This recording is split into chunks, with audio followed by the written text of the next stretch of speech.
തെറ്റായ ശരി, അതാണ് ഈ കഥയുടെ പേര്.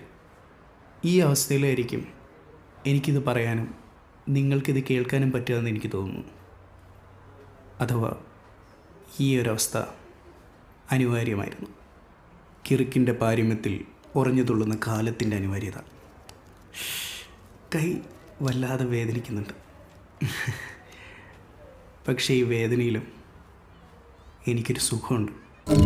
തൻ്റെ ശരീരത്തോടെ എന്താണ് ചെയ്യുന്നതെന്ന് പോലും മനസ്സിലാക്കാൻ പ്രായമില്ലാത്തൊരു കുട്ടിയോട്, അതും നിൻ്റെ വിദ്യാർത്ഥി കൂടിയായ ഒരു കുട്ടിയോട് നിനക്ക് തോന്നിയ കാമം, ആസക്തി, അതാണ് നിന്നെ ഈ അവസ്ഥയിലേക്ക് എത്തിച്ചത്.